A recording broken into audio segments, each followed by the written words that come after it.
My next guest has had to stand by and watch his alter ego and biggest income earner being sacked. Anthony Ackroyd has built a career on the rise and fall and rise again of Kevin Rudd. But the harsh judgment of the Australian public last week may mean he'll have to pension off the former globe-trotting PM and look elsewhere for entertainment. Thank you for joining us. I guess you weren't real busy. Well, I am real busy, actually. The Rudd goes on. Does he? Know? Yeah, people love the character. You know, I think people have said, I love your Rudd character much more than I like Kevin. And so people are still ringing up. They want gigs. A lot of my stuff is corporate functions. And, the Rudd goes on. Because Kevin never went away. The work never went away, and the permutations of being Kevin Rudd have continued. Well, you're undoubtedly funnier than Kevin, and Thank you. You're probably more electable than Kevin I believe is. So. But I think perhaps in the course of your campaign to present a new, different, funny face of Kevin, you might have had an impact on your subject. Really? Have a look. Oh, good morning. I'm Kevin Rudd. I'm your federal member.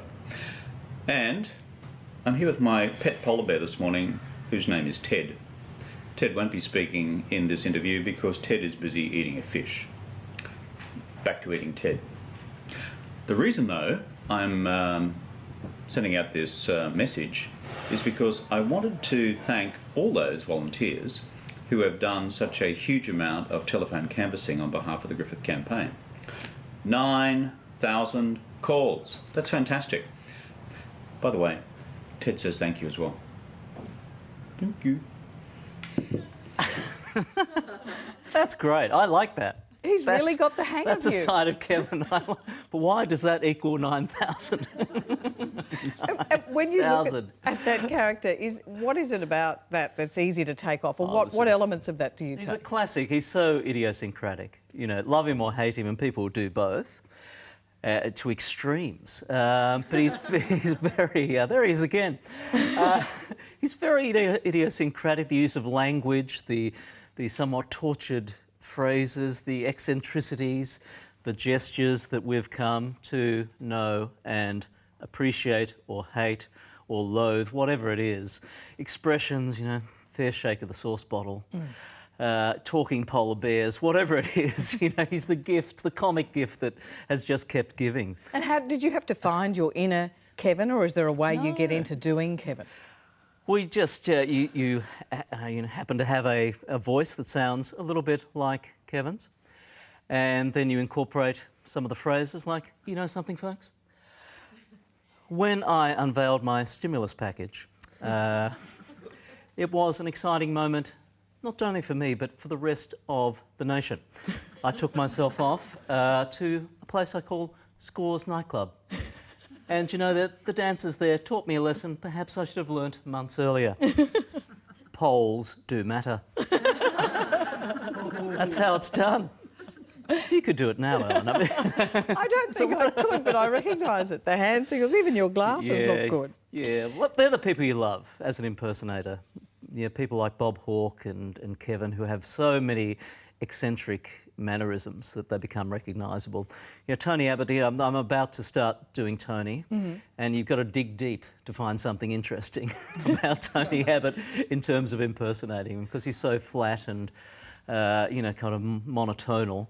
So that'll be more in the realm of parody. You've got to exaggerate things, whereas Kevin, you really just, kind of reflect back. Who you feel Kevin might be. Yeah, with slight exaggerations. Well, I mean, the cartoonists provide a starting point for Abbott. I wonder what that physical feature might be. Yes, if you had to pick it. Ear. It's all about the ears with Tony. That's a great rendition of Tone. So the ears, that kind of, he loves to go, which is not too exciting, so you've got to turn that into something comic, which I'm still working on.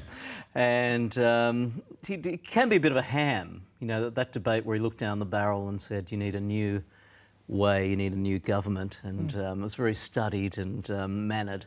So I think, you've got to get to know someone as a PM a little bit more before those quirks come out in their full blossoming. And what are you aiming to do with these impersonations? Is it to give us a greater insight into who these men are? Well, I think it is. It's, I'm a great advocate of political satire. And I think, George Orwell wrote a great essay about political, so 1945, and he said, comedy is dignity sitting on a tin tack. And that's basically what comedy is, and particularly the high and mighty, satire is a social corrective, because otherwise they become inflated.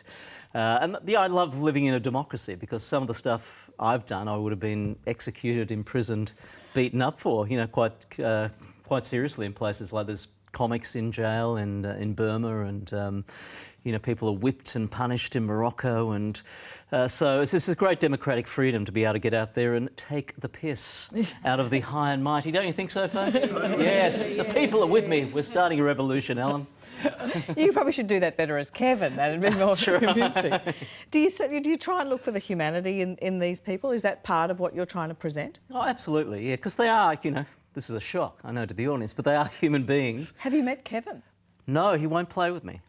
We had an opportunity to work together at the Woodford Folk Festival, because the year before I'd worked with Bob Hawke, who loves my Rudd impersonation. And perhaps more than he loves Rudd. Well, I won't get into that. That's between Kevin and Bob. You could be on the right track. And so the next year I could have worked with Kevin. We're both on the same bill. And I put it to the organiser, he put it to Kevin, and no, I think that's a failing. I think that's a failing in Kevin, actually, because he takes himself, even though he projects this, talking polar bear and 9,000 kind of image, there's a kind of reluctance to laugh at himself in that way. And I think, Kevin, if you're out there, we can work together. It's not too late. There's one example of your work I want to show where I think you encapsulate all of that, and you were enormously brave in doing it. It was 2010, and it was a month after Kevin had been, as the political commentators always say, knifed. Yeah. And it was a terrific use of the popular song I Will Survive. Right. And everything and everyone just came together perfectly. First I was PM. Now I'm not PM, but I've been planning all the ways I can get back again. Spent so many nights thinking how they did me wrong. I grew strong, I learned how to carry on, and now I'm back from outer space. You haven't seen the last, my friends, of this smiling face. I should have put my ETS and been super profits free. I was buried and cremated along with my policies. They said go, walk out the door, just turn around, Kev, you're not wanted anymore. They tried so hard to hurt me with goodbye. They thought I'd crumble, they thought I'd lay down and die. Oh no, but I will survive. As long as I know how to plot, I know I'll stay alive. I've got all my life to live, I've got all my leaks to give, and I'll survive. I will survive. Hey,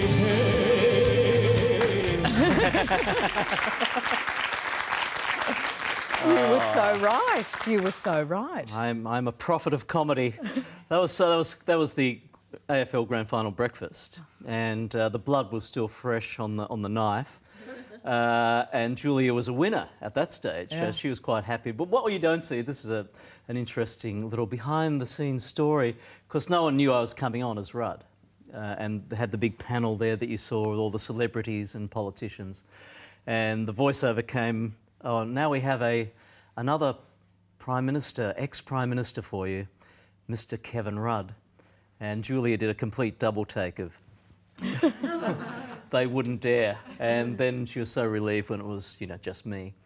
But it's interesting, it's a kind of sociological moment in time, because Julia was the winner, she was the victor, and we weren't to know that things were, to go quite wrong in many ways for Julia and Labor after that. Right down through history, at least in the West, we've had court jesters and we've had playwrights and pamphleteers all writing and performing comedy about the establishment. Yeah. I mean, is it our best tool for speaking truth to power, as you just did there? Well, I think it is. I think it's back to that Orwell quote about, comedy is dignity on a tin tack.